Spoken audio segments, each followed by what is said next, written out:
그 이야기는 무슨 이야기냐면 내 개인의 신용 상태하고 별개로 사업 지원을 받을 수 있다는 가장 큰 장점입니다. 그래서 저는 이제 개인적으로 비공식적으로는 이제 제기하시는 사업자분들한테 제가 많이 권유를 해드립니다. 왜냐하면 그런 분들도 사업 아이디어는 굉장히 많으시거든요. 그런데 움직이려고 보면 대부분 다 신용 상태라든지 어떤 재정 능력이라든지 이런 회사의 담보 능력 이런 것 때문에 사업을 못 하시는 경우가 많거든요. 그래서 그런 부분들에 대해서 많은 도움을 받을 수 있는 참고로 보시면 될 거고, 이 자료들은 지금 제가 작년에 적은 거기 때문에 참고로 보시면 될 것 같습니다. 자, 이거는 이제 두 가지 평가가 있습니다. 두 가지 평가가 있는데, 서류 평가는 각 센터에서, 발표 평가는 연구개발특구진흥재단이라고 대전에 있는데요. 대전에서 이 사업을 총괄하고 있거든요. 그래서 대전에서 발표 평가를 거쳐야 됩니다. 근데 다른 사업하고 다르게, 다른 사업들은 언제까지 신청서 내세요 이렇게 하면 신청서 내면 끝이잖아요. 더 이상 수정이 불가능합니다가 되는데 6개월 챌린지는 신청서 내는 순간부터 수정할 수 있습니다. 그 이야기는 뭐냐면 마감해서 서류 평가가 들어가기 전까지 계속해서 아이디어 제안서들을 업그레이드를 해야 됩니다. 그래서 이런 부분은 잘못됐으니까 고쳐주세요 하면서 그 아이디어 제안자의 어떤 그 사업화 의지가 정말 있는지, 정말 이 아이디어가 그 사람께 맞는지 저 같은 담당 PD들이 옆에 붙어서 계속해서 점검을 해요. 그래서 그 점검하는 평가 점수도 30점이 따로 배정되어 있습니다. 그리고 서류 평가 점수도 70점이 되고요. 그걸 통과를 해야지만 2차 평가로 들어갑니다. 장점은 첫 번째 내가 냈는데 내가 이게 잘못된 거 아닌가? 절대 걱정하실 필요 없습니다. 내시는 순간부터 계속해서 코어를 하면서 수정을 해나갈 수 있거든요. 근데 작년에 이제 첫 번째 했으니까 하고 나서 제일 큰 문제점이 뭐였냐면 일반적으로 대학교나 또는 어떤 발명진흥협회나 이런 데서 어떤 아이디어 경쟁대회성의 아이디어를 들고 오셔서 이 사업을 왜 선정을 안 해주냐고 때를 쓰시는 분들이 계신데 중요한 건 뭐냐면요. 이 사업이 가장 중요한 거는 아이디어에 대한 혁신성도 있어야 되지만 과연 이 아이디어로 시제품을 만들었을 때 얼마만큼 제품을 팔 수 있느냐가 가장 중요합니다. 사업성 평가가 있어야 된다는 거죠. 아이디어만 좋다고 해서 저희들이 지원해드리지 않습니다. 그래서 사업성이 있는 아이디어를 가지고 오셔야 돼요. 그 부분에 대해서 물론 기획도 하셔야 되고 자료 조사도 하셔야 되고 여러 가지 절차들이 있지만 각 센터별로 저희 이 PD들 말고 추가적으로 멘토들이 또 있으니까요. 그런 협업을 통해서 아마 아이디어 고도화를 하시면 충분히 선정될 확률이 높을 거라고 생각합니다. 자, 요게 이제 방금은 6개월 챌린지를 말씀드렸고 6개월 챌린지가 끝나면 6개월 만에 끝나게 되면 첫 번째로 기회가 오는 게 엑셀런스 지원 연계 사업입니다. 이거는 이제 물론 이제 과정들이 쭉 이렇게 지난하게 있지만 대략 한 3천만 원 정도를 VC들한테 투자를 하게 되면 정부에서 연구개발자로 추가적으로 7천만 원을 더 드리는 겁니다. 그래서 이 부분은 이제 스타트업들한테 조금 유리한 거고요. 창업을 현재 얼마 내로 저기서 진행할 수 있는 사업인가요? 일반 기업도 가능한데 우선권은 6개월 챌린지 수행 기업에 있습니다. 제가 아까 한 빠뜨릴게 여기 보시면 기술 연계 사업화 지원이 있는데요. 아까 저희들이 이제 올해는 아마 5천만 원이 아니고 4천만 원으로 아마 될 건데 지원 연계 사업 3천만 원이거든요. 3천만 원을 추가적으로 지원을 해드려서 국가기관이나 대학에 있는 특허를 연구개발특구진흥재단에서 이 아이디어하고 맞다 그러면 그 특허를 실시사용권 또는 구매를 해서 여러분들한테 드리는 사업입니다. 그래서 6개월 챌린지로 하게 되면 저희 부산에는 2개 회사가 이 사업을 받았거든요. 그래서 5천만 원 지원받고 추가로 3천만 원을 받고 한 분은 그냥 실시사용권을 받으시고 3천만 원을 내시고 한 분은 대략 한 1천만 원 정도를 더 내시고 그 특허를 구매를 하셨어요. 3천만 원 받고 1천만 원 더 내시고 이렇게 해서 한 경우에 있어서 추가적인 지원이거든요. 요게 이제 사실은 같은 내용이지만 첫 번째로 지원되는 거고요. 두 번째가 엑셀런트 지원 연계 사업입니다. 요것도 아마 4월 초에서 늦어도 4월 말까지는 사업 공고가 될 겁니다. 지금 안이 대략 한 3가지 정도 지금 이 조율 중에 있기 때문에 확정되는 건 조금 기다려 보셔야 될 겁니다. 기본적인 내용은 센터에서 14개 발굴해서 7개에 대해서 30만 원 지원하고 확정이 되면 정부에서 7천만 원 지원해 드리는 것은 기본 내용이고 어떻게 운영할지는 검토를 중입니다. 네, 질문입니다. 네. 그 사업이 서비스 사업인데 기술이 필요하면 기술이 없어도 진행되잖아요. 서비스를 하는데 그 사업을 진행하는 사람은 기술은 없어요. 근데 그걸 다른 데서 네. 들어와서 해도 가능할까요? 본인이 개발하셔야 되네. 외주 용료로 뭐 이런 건 안 되죠. 물건을 사와서 팔겠다 이런 거. 그런 건 아니고. 네. 근데 이제 그게 사업성을 어떻게 표시를 할지가 이제 그걸 고민하시죠. 이건 투자 연계 관련된 지원 사업이고요. 이건 작년에 운영을 했었는데 이게 이제 문제점이 있었어요. 왜 그러냐면 5천 최고 이제 5천만 원까지 이제 그 5천만 원 범위 내에서 더 해도 상관이 없는데 5천만 원까지만 카운트를 하는데 이 창투사들이 갖고 간 지분이 15%에서 45%까지 있거든요. 그래서 이것 때문에 예부 히트시대가 담당 사무관 서기관 다 욕먹고 전국으로 다니면서 욕먹고 맞고 막 그랬거든요. 그래서 그게 문제가 되다 보니까 올해는 변경을 했어요. 그래서 아마 확정은 아직 안 났는데 7에서 15% 정도를 하면서 5천만 원 범위에요. 작년보다 조금 되게 좋아진 거거든요. 그래서 그 작년에는 창투사들도 폐쇄형으로 했었는데 올해부터는 매달 사업을 진행을 하면서 창투사들이 참여 기회를 넓혀 놔서 많은 창투사들이 이제 들어오려고 생각 중이에요. 그래서 이 부분도 아마 유의히 보셔야 되는데 문제는 조금 더 6개월 챌린지보다 조금 더 사업성이 있어요. 실질적인 매출이 난다 그러면 더 좋은 거고요. 이 부분에 대한 건 좋지만 완전한 스타트, 아직 매출이 없고 그냥 막 열심히 해야 된다 이런 업체들은 좀 이제 이용하시기가 힘들고 그럴 경우에는 조금 전에 설명드렸던 엑셀레이터 지원 연결사업으로 가시는 게 맞을 것 같고요. 어느 정도 규모도 있으면서 매출이 나고 있다 그러면 투자 연계와 지원 사업으로 진행하셔도 보고. 자, 그 다음에 뭐 거의 다 끝나갑니다. 제가 이제 한 가지 말씀드리는 건 뭐냐면, 저도 이렇게 여기 보시면 이렇게 이 배지를 이렇게 달고 있는데 마크가 두 가지예요. 창조경제혁신센터는 이 부채꼴 마크 안에 글자가 없어요. 부채꼴 마크 안에 글자가 창조경제라고 되어 있는 데가 딱 두 군데가 있는데 거기 어디냐면 창조경제타운하고 그 창조경제 추진단입니다. 민간학동 그 창조경제 추진단인데 창조경제타운이 지금 창조경제 어떤 프로그램에서 가장 먼저 만들어진 프로그램입니다.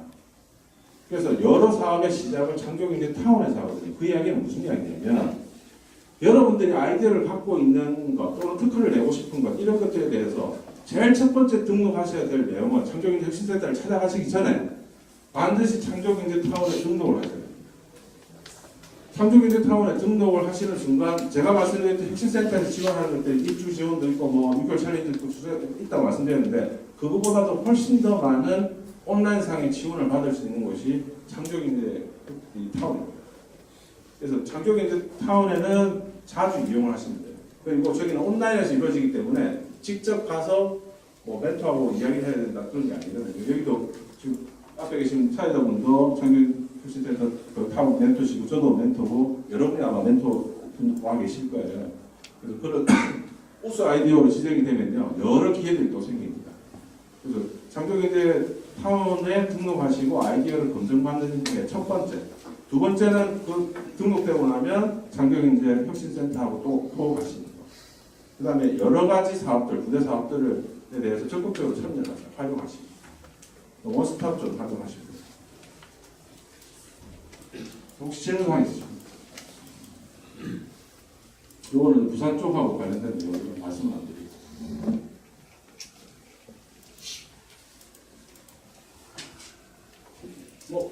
창업 가는 있었고 여기 자리가 창업을 관심을 하신 분이 오신 거는 맞는데 저는 이제 예비 창업자들한테 꼭 드리는 말씀이 있습니다. 그게 뭐냐면 절대 창업하지 말아야 돼요. 절대 창업하지 말아요. 그럼 언제 창업합니까? 주위에서 손에 돌을 꼭 쥐어주면서 제발 좀 사업하라 할 때 창업하십시오. 왜 그러냐면 창업하신 후에 사업화 아이디어를 만들겠다고 하시면 그건 100% 신불자입니다. 절대 안 됩니다. 혹시 대학교에서 오신 분 계실지 모르겠지만 학교에서 창업 육성해서 계속 푸시를 해서 밀어내거든요.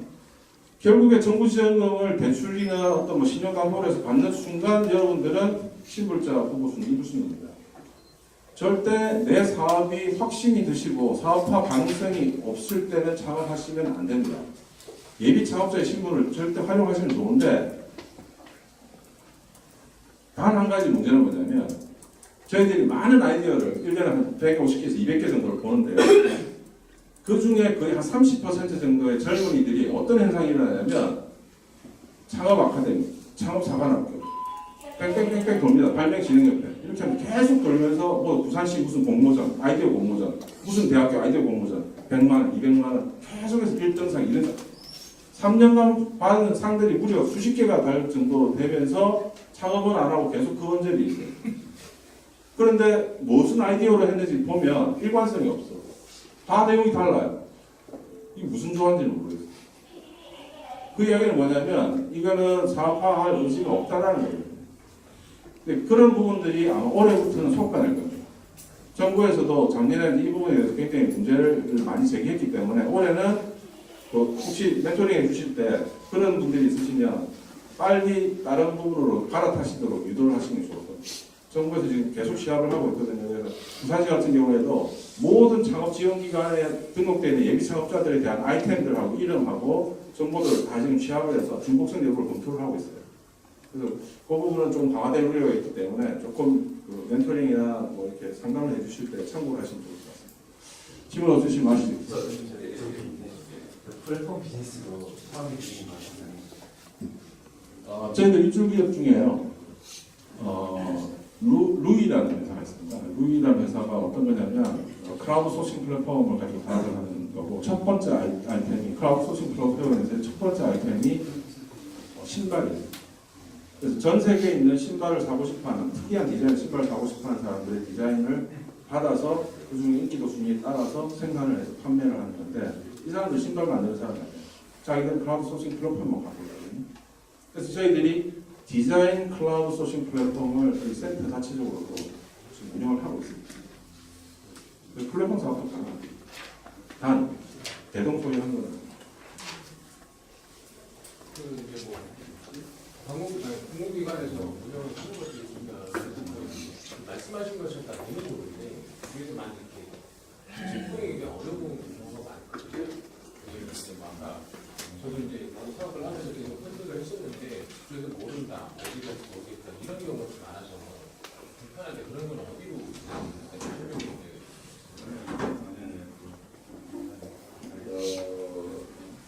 그건 답이 없습니다. 왜냐하면 대부분의 창조경제 혁신센터 오시는 분들이 이론성 아이디어들이 되게 많습니다. 왜냐하면 방금 말씀하신 것처럼 돌아오시거든요. 시에도 가시고 중기청도 가시고 중진공도 가시고 계속 돌다가 저희들한테 오시거든요. 근데 그거는 담당자들 상황이기 때문에 뭐라고 했습니다. 어쨌든 저희들은 최대한 지원을 해드리려고 하고 있습니다. 정치하면 서류 작업을 먼저 지원을 하고 면담을 먼저 하세요. 면담하시고 면담하실 때 어떤 거를 면담하실지에 대한 걸 체크해서 들고 가시면 되지. 부담은 없어요.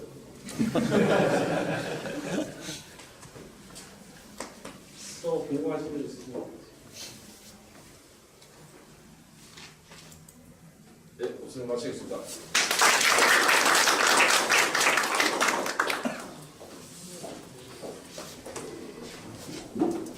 네, 저도 궁금한 것들이 정말 많았는데 이번 기회에 아주 좋은 해결을 해주신 것 같습니다.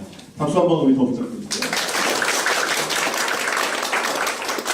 네, 드디어 이제 마지막 순서입니다.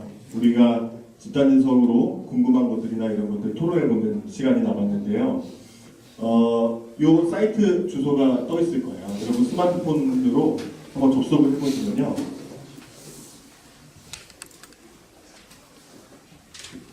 qa.korea.co.kr에 들어가시면 맨 위에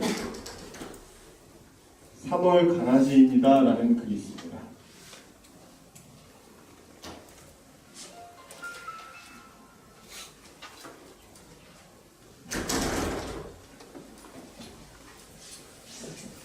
네, 접속을 하셔가지고 맨 위에 있는 3월 가라지입니다 들어가셔서 아래로 조금 내리시면 내 의견 쓰기라는 코너가 있습니다. 거기에 여러분이 궁금해하신 거, 또 고민거리들 이런 것들 뭐든지 적어주시면 됩니다. 지금부터 시간을 저희가 3분 정도 드리겠습니다.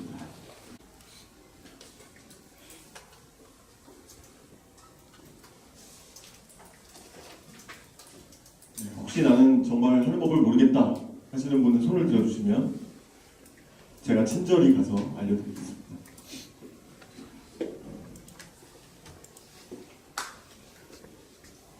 오늘도 우리 맥주가 준비되어 있나요?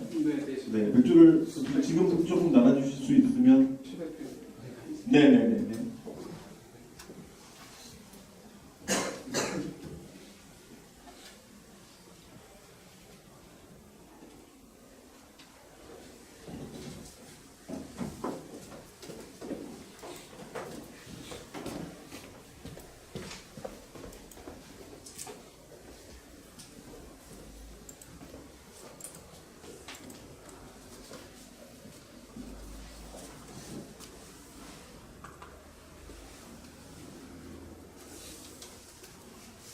올라오고 있습니다.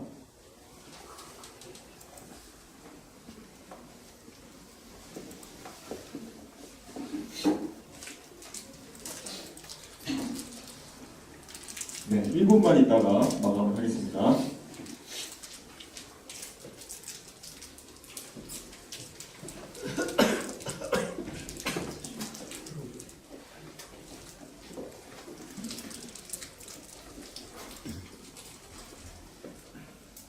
네, 들어오십시오 지금. 네.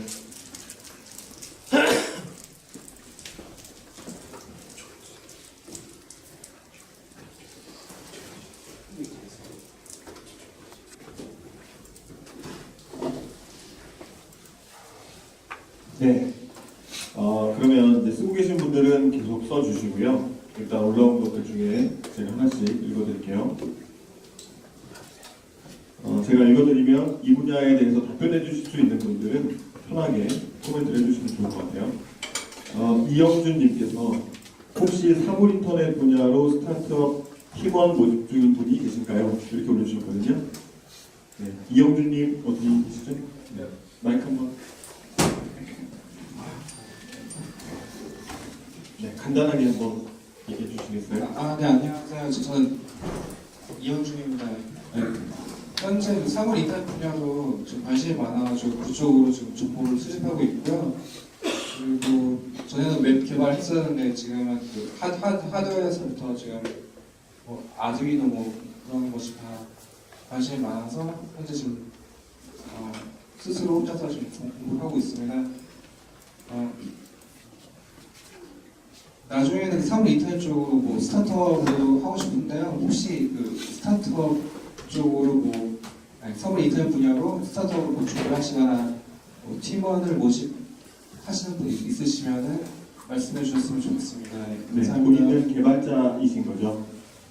네. 네네, 본인 개발자이시고 다른 영역에 계시면서 전문가를 찾는 팀을 찾는 거죠? 네. 네네.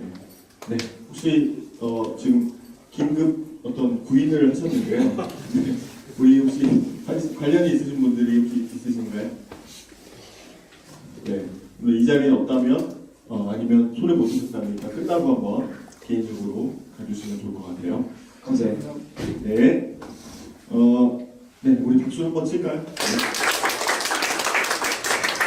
그리고 윤호선님께서 오늘 포함해서 그동안 발표 내용 자료를 받아볼 수 있는지요? 라고 두 번 올려주셨어요.